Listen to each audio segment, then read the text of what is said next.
Бир жума ичиндеги окуялардын топтому менен тааныштырып, эфирде жумалык аналитикалык программасы. Саламатсыздарбы?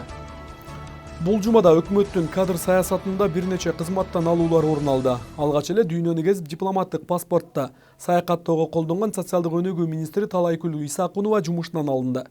Көп өтпөй өз каалоосу менен арызын жазып, бирок өкмөттөн жакшы жооп күтүп турган аталган министрдин дагы бир орун басары Лунара Мамытованын арызы канааттандырылды. Ал ортодо тышкы иштер министри Эрлан Абдылдаев да тышкы саясатын жүргүзбөй турган болду. Ага текшерүүлөрдөгү кемчилдиктер себеп болуп, кызматын бошотуп берди. Эрлан Абдылдаев бөлмөсүн таштап үйүнө жеткенге чейин Түштүк Кореядагы Кыргызстандын элчиси Кылычбек Султан элчиликтен алынды. Өкмөттөгү ич-чара интригалар азырынча жумуштан алуулар менен гана жыйынтыкталды. Эгерде жогоруда айтылган инсандарга карата кылмыш иштери ачылбаса, буларда келип кеткен экс-министрлердин катарынан орун алат да, качан ыңгайлуу учур келгенде кайрадан баш көтөрүп чыгары да бышык. Ош шаарында болсо 9 жаштагы кызды бутунан кишенеп койгон атанын өзүдүгү аныкталды. Эми текшерүүлөрдүн жыйынтыгы менен бул үй бүлө мүчөлөрүнө укуктук баа берилмей болду. Байланган кыз азыр атайын борборго алынып каралууда. Апта ичинде орун алган окуяларды даярдалган хроникадан көрүңүздөр.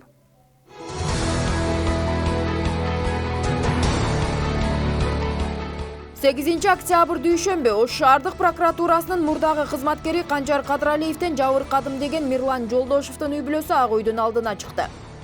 Электр энергиясына карата баада өкмөт элди алдоодо. Анткени бүгүнкү күндө 700 киловатт саатка чейин 77 тыйын, андан ашканына 2 сом 16 тыйын төлөө тарифи электр кубатына болгон таңкыстыктан улам убактылуу коюлган. Ош мэриясынын 2 кызматкери камакка алынды. Алар мүмкүнчүлүгү чектелгендерге салынган үйдү мыйзамсыз бөлүштүрүүгө айыпталууда. Баткен облусунун аймагындагы кыргыз-өзбек чек арасында жаңы тозот ишке берилди. Тозот Кыргызстандын Евразия экономикалык биримдигинин шарттарына ыңгайлашуу максатында Орусия берген каражаттын эсебинен жаңыланды. 9 октябрь шейшембе 2010 жылдагы кандуу инкылапта өрттөнүп кеткен башкы прокуратуранын имараты талаш жаратты. Бишкектин шаар башчысы аны сүрүп салып, ордуна эс алуу бакчасын курууну пландаганы маалым болду. Жалал Абадтын кире бериш дарбазасы оңдоп түзөөгө муктаж. Үйлөнгөн жаш түгөйлөр бул жайга келип айланышат. Азыр арканын жасалгасы эскирип, бир четтен көчө баштаган. Сузактын Жонгүнгөй айылындагы 530 окуучу азырга чейин чатырда билим алышууда. Аба ырайы кескин төмөндөшү менен балдардын 50% сабакка катышпай калды. Лейлек Токой чарбасы райондогу тургундардын социалдык абалын жакшыртуу жана миграциянын санын кыскартуу үчүн жерлерди ижарага берүүдө. Учурда ижарачылардын саны 215ке жетип, көп жылдык дарактарды өстүрүүгө милдеттендирилген.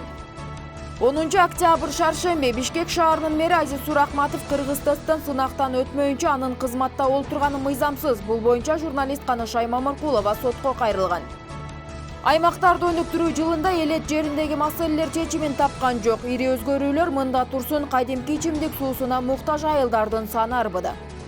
Маданият кызматкерлеринин айлык акысы 80%га жогорулады. Бирок бул кулак сүйүнткөн кабар баарына тиешелүү эмес. Аймактардагы театр, филармония жана райондук айылдык маданият үйлөрү эске алынбай калды. Баткенде алгачкы ирет футбол боюнча Фергана өрөөнүн кубогу өттү. Ага Кыргызстандын, Өзбекстандын жана Тажикстандын футбол оюнчулары чакырылган. 11 октябрь бейшембе Кытайлык туристтик топтор үчүн визасыз тартип киргизүүнү сунуш кылган депутаттын жеке ишкердигине байланыштуу кызыктуу маалыматтар тарады. Депутат Мавлянова кумар оюндары жана көңүл ачуучу башка түйүндөргө ээлик кылаары жарыяланды. Ноокатта сотторго нааразы болгондор чогулушту. Гулистан айылынын 32 жаштагы тургуну айылдаштарынын ур тепкисинен көз жумган эле.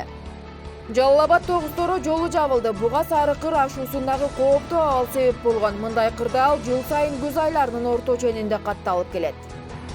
Ноокат районунда алма терүү аягына чыгып калды. Жергиликтүүлөрдүн негизги кирешеси болгон алманы өстүрүү жолдорун жыл өткөн сайын үйрөнүшүүдө. 12 октябрь жума кызын чынжыр менен тушаган атага карата милиция кылмыш ишин козгоду. 9 жашар кыз боорукерди үй интернатында кармалып турат. Баш мыйзамга ылайык Бишкек жана Ош шаарларынын мэрлери Кыргыз тесттен өтпөй деле койсо болот экен. Бул туурасында Атамекен фракциясынын депутаттары билдирди. Анткени тиешелүү мыйзам кабыл алынып жатканда депутаттар президенттин эне тилин билүүгө милдеттендиргени менен кала башчыларын унутуп коюшкан. Эми Ош шаарында коомдук транспорттор автоматташтырылган система менен иш алып барышат. Жүргүнчүлөрдүн жол акысын төлөө атайын терминалдын жардамы менен ишке ашырылат. Орто Азияда кылымдардан бери пайдаланылып келинген Насып Айдын ден соолукка зыяны боюнча дүйнөлүк саламаттыкты сактоо уюму иликтейт. Илимий байкоонун жыйынтыгы мамлекеттик органдарга Насып Айды мыйзам чегинде көзөмөлдөө үчүн сунуш кылынат.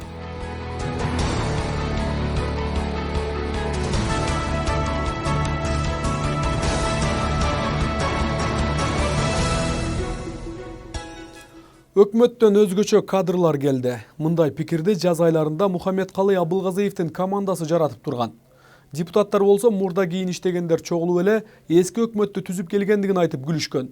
Баягы бакылдап сүйлөй коюучу Момбеков болсо ошол учурда чапанын айраң сүйрөгөн чалдар деп да өкмөттүн азыркы түзүмүнө көп деле ичи жылый берген эмес. Жыл сайын премьер-министрди алмаштырып көнүп калган кыргыз саясатчылары үчүн бул жаңылык деле болбоду. Бир жылча иштеп турса кайра жаңылап салабыз да деген ой менен шайлап беришкен. Өлкөнү өнүктүрүү үчүн түзүлдүк деген өкмөттүн күчтүү командасы көпкө узай албачуудай. Азыртадан эле артынан чуу ээрчип, ичара интрига жаралды. Алгач социалдык өнүгүү министринин бир орун басары Каденованын учакта мас болуп чыкканы баарын баштап берди. Элчи мас болчу десе, Тышкы иштер министрлиги аны жалганга чыгарды. Эл болсо кимге ишенерин билбей кала берди. Бирок министрдин орун басарынын мас болгону көп нерселерди ачыктап бергендей болду. Коопсуздук кеңешинин мас айымдын арты менен барып олтуруп, Тышкы иштер министрлигинин да кемчилдиктерин, Түштүк Кореядагы элчи Кылычбек Султандын да айыптарын таап чыкты. Көп өтпөй тирешкен элчи менен Тышкы иштер министри экөө тең кызматынан кол жууп кала берди. Өкмөт бул менен эле тынчып калбады. Дүйнө кезип, дипломаттык паспорт менен саякат жасаган сулуу айым министрлерди да иштен алды. Талайкүл Исакунова менен орун басары Лунара Мамытова министр болсок эле дүйнөнү кезебиз деген кыялдарын орундатып алды окшойт. Кыскасы айымдар социалдык тармакты көтөргөнү менен эмес, каалаган жагына учуп конгону аркылуу элдин эсинде сакталып калды. Балдарга жөлөк пул берген бул министрликте акыркы жарым айда абал тынчыбады. Жанакы мас болду делген Каденованын кылыктарынын жыйынтыгы ошентип бир топ аткаминерди кызматынын аягына чыгарды. Аз күндүн ичинде эле ар түрдүү интригаларды баштап койгон өкмөттүн күздөгү абалы кыйындашты. Өлкөнүн өкмөт башчылары жыл айланбай кызматтан айдалып турса, эми мындай команда менен Мухаммедкалый Абылгазиев да узакка баралчудай эмес. Кытай туристтери. Жогорку кеңештин депутаты Махабат Мавлянова 4-октябрда парламентте сүйлөп жатып, Кытайдан келүүчү туристтик топтор үчүн визасыз тартип киргизүүнү сунуш кылган. Демилге коомчулуктун көпчүлүк бөлүгүнүн сынына кабылган. Көп эмес, бир 5-6 миллион келсин бир жылда. Биздин канча элибиз ошол тармакта иштеп, телөө тармагында иштеп, жумуш менен камсыз болот. Каршылыктарга карабастан, Махабат Мавлянова кытайлык туристтерди тартуунун зарылчылыгы жөнүндө маселени парламентте кайрадан көтөрдү. Менин бир гана каалоом, Кытайдагы дайра болуп багып турган туристтердин акчасын кууш түтүкчө менен болсо дагы Кыргызстанга агызуу. Мындай ой туулат да менде. Бул Кытайлар дүйнөдө эң Кытайлар жана азартный играларды, казинолорду ойногондор ушу Кытайлар көп азартный болот. Мен ойлоп атам, ушу Махабат Мавлянованын чагында ушундай жеке ишкерликтери бар окшойт. Казиносу, азартный играларды ойнойт точкалар болсо керек. Ошого чакырып атса керек Кытайларды. Ошолор келип, ушул жерге визасыз кирип, көбүрөөк жеке өзүм пайда тапсам деп. А бул мамлекеттин кызыкчылыгы эмес да. Бул сыяктуу пикирлер чындыгын тапкандай болду. Маалымат булактарында Махабат Мавлянованын жеке ишкердигине байланыштуу кызыктуу жагдайлар жарыяланды. Махабат Мавлянова эс алуу жана көңүл ачууну уюштуруучу Азизжан жоопкерчилиги чектелген коомуна ээлик кылат. Мындан сырткары Мавлянова МЖА Групп аттуу оюн мекеме тотализаторун уюштуруучу ишкананын, Мега МБЛ аттуу кумар оюндарын уюштуруучу ишкананын ээси. Ош шаарында Махабат Мавлянова эс алуу жана көңүл ачууну уюштуруучу Аскалы компаниясын өзүнө каттаган. Мурдараак Мавлянованын Кыргызстандагы эң бай делгендердин бири, бир нече мейманкана, казино жана ресторандардын кожоюну Бозулан Мамазайыров менен үй бүлөлүк ири бизнеси болгон. Алар биргеликте Азия Gold Building, Urban Design and Project, Алашан Плюс компанияларына ээлик кылышкан. 2014-жылдан тартып, Мавлянова ээлик кылган Golden.com компаниясы ишмердүүлүгүн токтоткон. Эскерте кетсек, жогорку кеңештин депутатына ишкердик менен алектенүүгө тыюу салынган. Депутат Мавлянова жеке ишкердигине байланышкан маалыматтар боюнча түшүндүрмө берүүнү каалаган жок. А бирок эми Махабат айымдын мандатын тапшырып бериши талап кылына баштады. Мындай депутаттардын вообще Кыргызга кереги жок. Уяты бар депутат болсо мандатын ташташ керек дагы, кой деш керек. Мен ошол ишкерлигим кылайын деш керек. Жогорку кеңештин азыркы курамы жоюлуп, саны да сапаты да кайрадан каралып чыгышы керектиги мезгил талабына айланды. Кыргыз парламенти жеке кызыкчылыктар үчүн куралган бизнесмендердин офиси катары сыпатталып турат. Өзүнүн ишканасы бар, өзүнүн рестораны бар, өзүнүн кафеси бар, өзүнүн немеси бар, ошо бизнестери бар. Ошо бизнестерин коргогон эле отурат. Бул бизнес менен куралган депутаттардын кереги жок. Андан көрөк бул туура, акыйкатты чечкен адамдардан топтосо 40-50 да 120 кереги жок. Бекер эле ал канча өкмөттүн эмесин мына акчасын жеп акчасын неме атат. Канча транспорттун эмеси расходтору кетип атат. Жогорку кеңеш жаман болуп, өкмөт жыргатып атат дегенге да болбойт.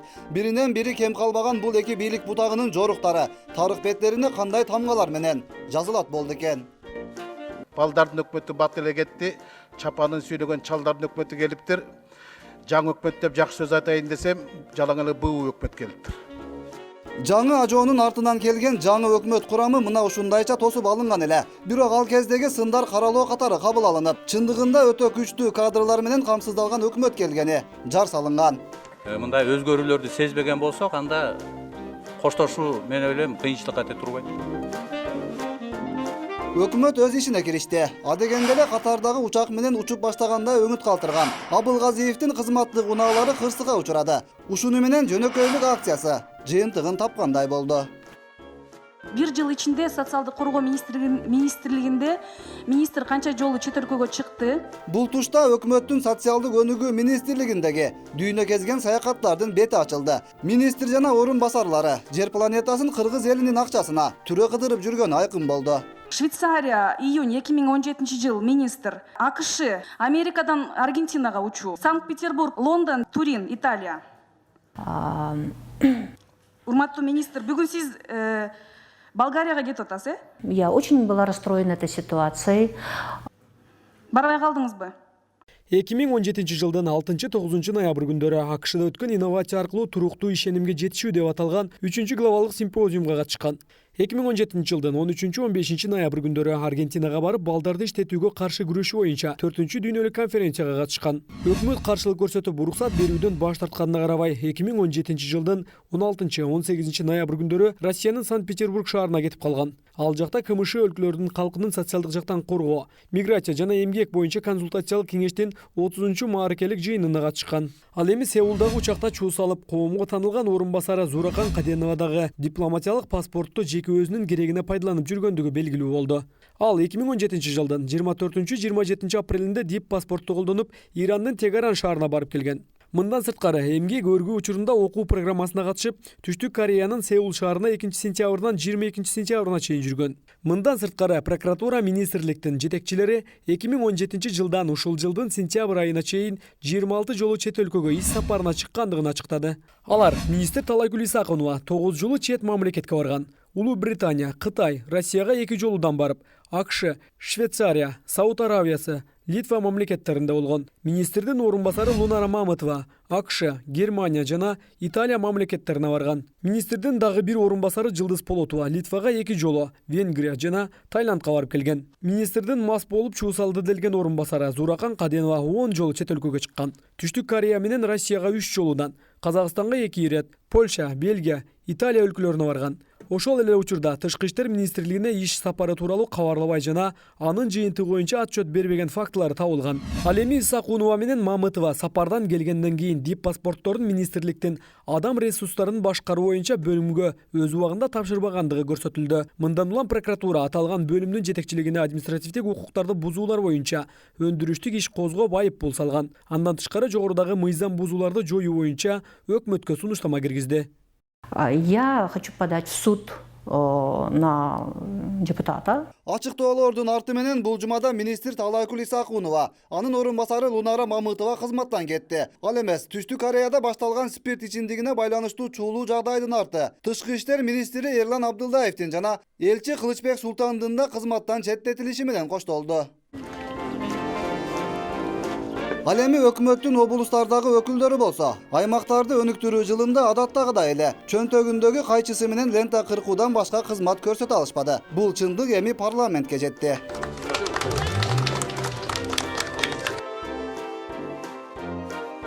Бардын чөнтөгүндө кайчысы бар, лента кыркат.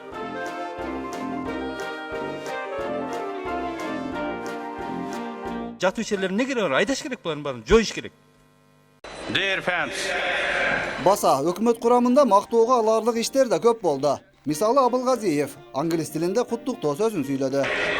the historical development of the Kyrgyz nation. Бирок Бишкек мэри кыргыз тилин үйрөнүүгө муктаждыгын көрсөттү. Турман разы болсун, кабыл болсун. Беленинов эмне айтты? Кыргыз өкмөтүнүн дарегине жагымсыз сын пикир айткан чет элдиктер да болду. Бирок өкмөт аларга жооп узатып, кайым айтышууну каалабады. Акча берейин десең долбоору жок деди. Түшүндүрөйүн десең түшүнүгү жок түркөйлөр иштеп атат деди. Мындача айтканда кыргыз өкмөтүнүн көкмелер иштеп атат деди. Логикага таяп айтканда. А өкмөттөн эч ким жооп берген жок. Бийлик тарапта ушундай жагдай. Аймактар болсо таза суу, жол, мектеп, балдар бакчасы, жумушчу орундарына муктаж бойдон кала бермекчи. Аймак жылына 2 айла калды, эчтек өзгөрүлгөн жокко.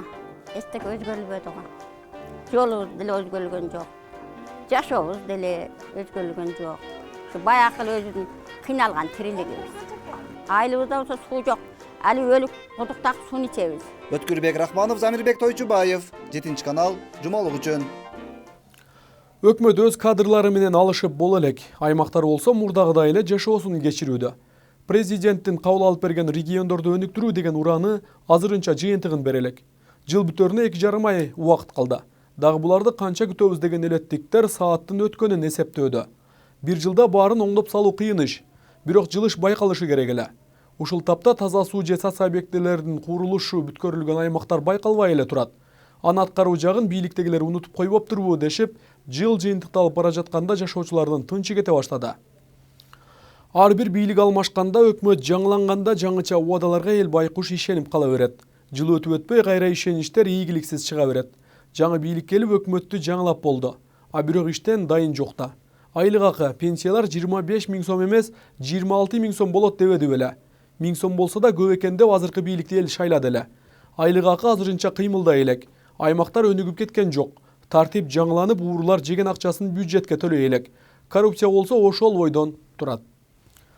Айылдыктар арабасын тартып, чаң жолдо өз билгенин кылууда. Таза сууга болгон муктаждык чечиле элек. Тескерисинче, агын сууда азайгандан азайып, айыл кыштак жерлеринде арыктар чабылбай калууда. Эми мунун баарын эле президент кылбай жатат дегенге да болбойт. Президенттин өкмөттүн өкүлдөрү, акимдери керек болсо, айыл өкмөттөрү айлык алып отурушат. Президенттин указын аткарган эч ким болбоду. Аткаткандар менен талап кылгандар да жок. Айтор аймактарды өнүктүрүүнүн алкагында эми кандай отчет берилерин элестетүү кыйын. Бул ылдамдык менен иштеп олтурса, кийинки жылдын аталышына анчейин көңүл буруунун кажети калбай төңдөнөт. Айылдыктардын айла кеткендеги ойлорун кийинки материалда камтылды.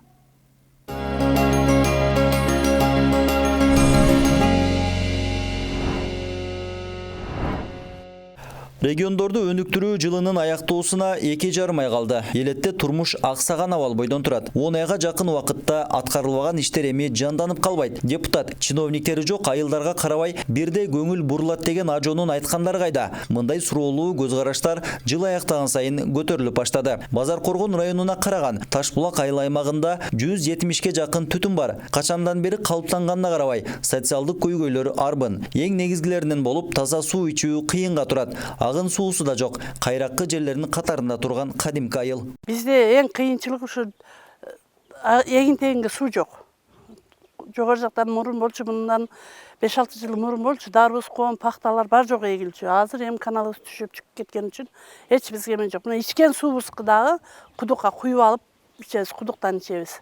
Өзгөрүүнү башка жакта болсо болгондур, бизде өнүктүрүү болбоду. Ташбулак айылындагы Замир Мураталиев мектеби ишкерлер айыл тургундары тарабынан ашар жолу менен салынып калган. Толук эмес мектеп болгондуктан 9-классты бүткөндөр 5 чакырым алыска барып билимин улантышат. 9 жылдык мектебиз 9-ду бүткөндөн кийин бул жагы 6 километр.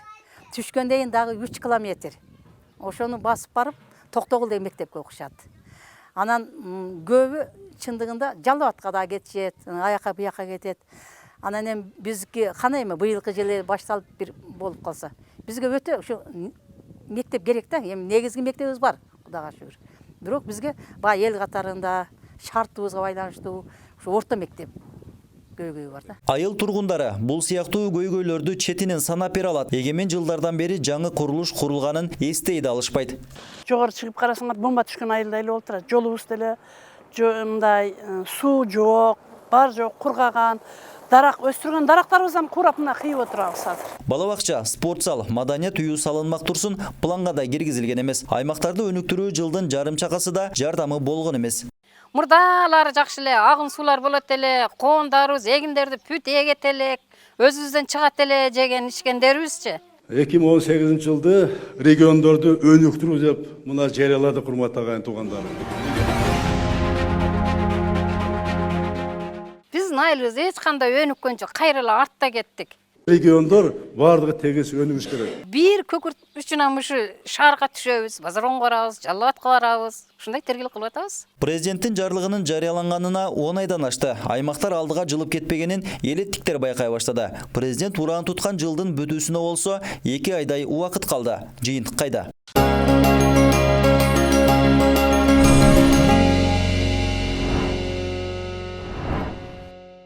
Аймактарды өнүктүрүү жылында элет жериндеги маселелер чечимин тапкан жок. Ири өзгөрүүлөр мында турсун, кадимки ичимдик суусуна муктаж айылдардын саны арбыды. Бийликтен болсо, кагаз жүзүндөгү убадалар биринин артынан бири берилип келет. Жыл акырына чыгып калганы менен иш жүзүндө аймактарда абал мурдагы жылдардан айырмаланып кеткен жок. Сузак районундагы Талаабулак айылында таза ичимдик суусу жок. Ар бир түтүн өзүнө суу сактоочу кудук жасап, 20 чакырымдан ашык аралыктан суу сатып келип сакташат.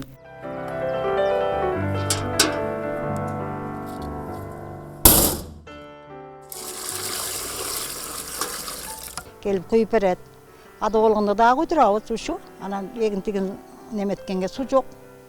Қақшы отырауыз шу. Анан жол емес су шығарып беребіз деген, ошо ойдан дайын деле жоқ, ешкім деле келген жоқ. Бире татып кетишкен да. Айтылып эле кала берет, анан ал иштерин орунда өтпөйт да. Жылда эле ошентип ишет. Бул айтканына көп болду го. Су чыгаратмыш дейт, анан су чыгарган деле билбейчи. Ичимдик суусу мында турсун. Айылдыктарда сугат суусу да жок. Мал жандыктарында, бак дарактарында сатып алынган суу менен суарышат. Бизге суу керек. Биринчиси суу болбосо жашоо кыйын. Күнү келгенде биз өзүбүз ичип аткан суудан көчөттөрүбүзгө суу куябыз. Ошо аккан суубуз деле жок. Ичкенге деле суу жок. Бизде суу жок.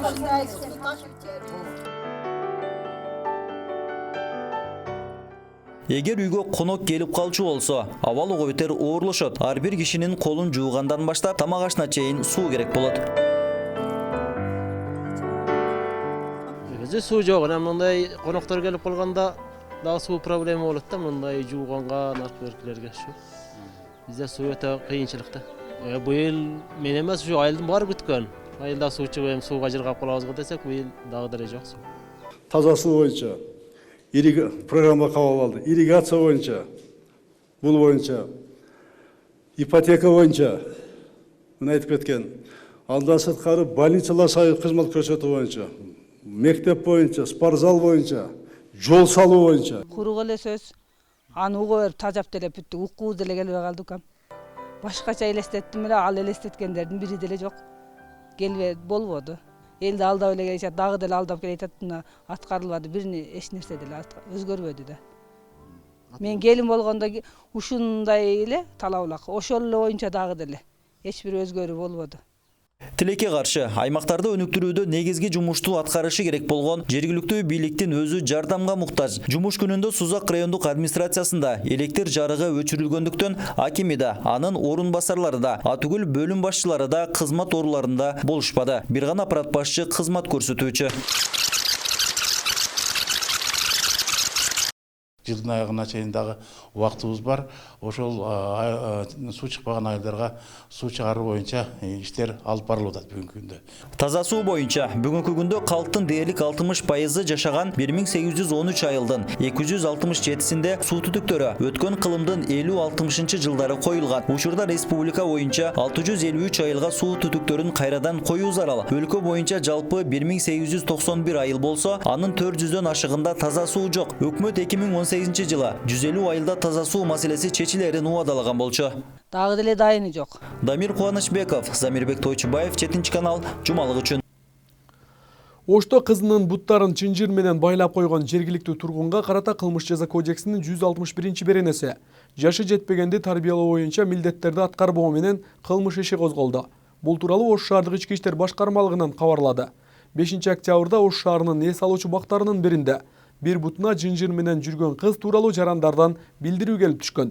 Окуя катталган жерге барган ыкчам тергөө тобу чынында эле 9 жаштагы кыздын бир бутунда кулпу менен бекитилген чынжыр бар экендигин көргөн. Милиция кызматкерлери тактоо үчүн наристени тергөө кызматына алып келишкен. Кыздын көрсөтмөсүнө караганда анын атасы шоктонгондугу үчүн 2 бутун чынжыр менен тушап байлап койгон. Ал эми атасы болсо кызынын өзгөчө шоктугу жана көчөгө көп чыга бергендиги үчүн биринчи ирет эле коркутуп коюу максатында ушундай ишке баргандыгын айтты.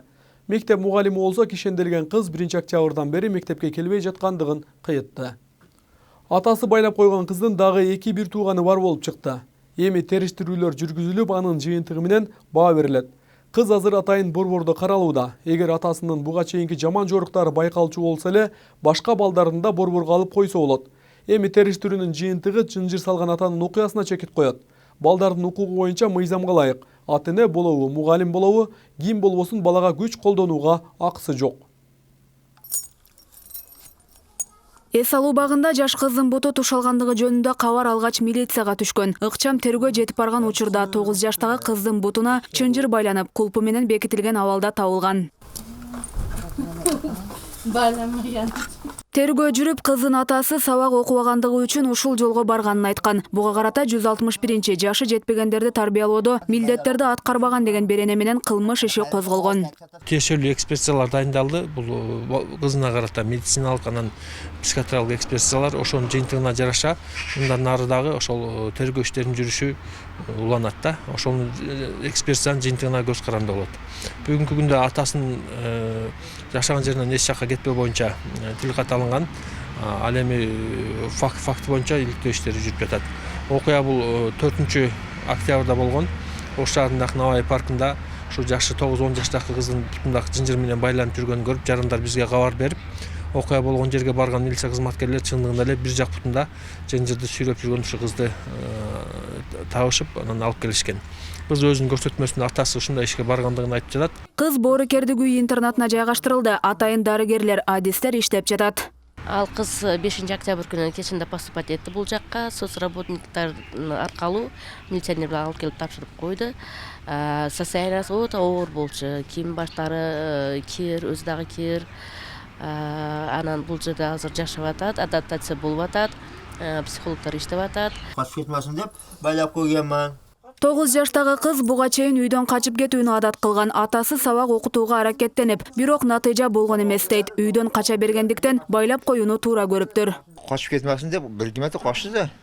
Байлап койгонумдун себеби сабак окубайт болчу. Акыркы күндөрү качып келбей койду. Анан чынжырды алып бутуна уруп, кулпу менен бекитип койдум. Качып кетпесин дедим. Качканда артынан жетпей калам. Кызымды жаман болсун дебедим. Кийин байлап койдум, что куу деген болсом, этип алат деген болду.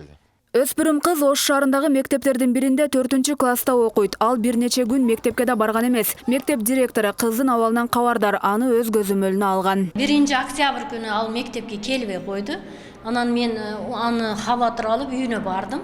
Үйүнө барсам атасы Асия кече деди ошондой жоголуп калды эле.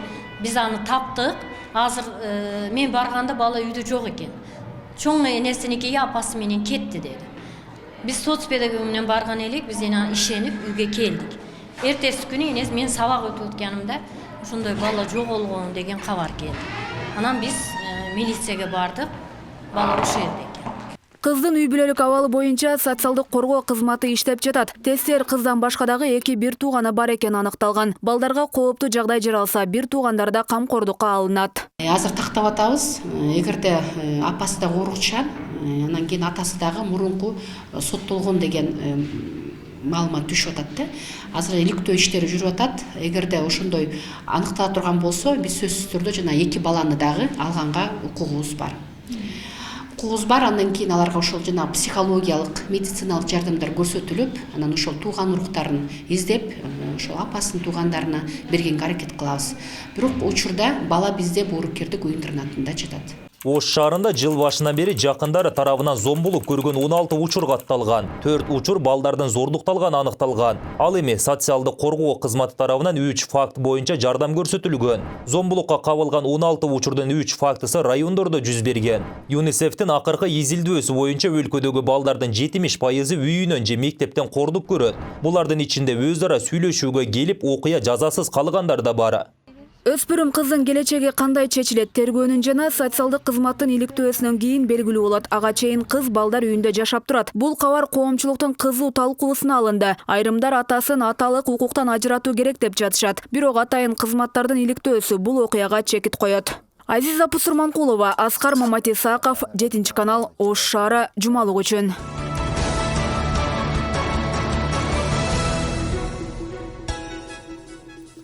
Сиздер бир жума ичинде болуп өткөн окуялардын орчундууларына ортоктош болдуңуздар. Ушул жана башка маалыматтардын топтомун биздин каналдан күзөтүп туруңуздар. Студияда мен Рамис Каимов болдум. Кийинки аптадагы жаңылыктардан көрүшкөнчө аман туруңуздар.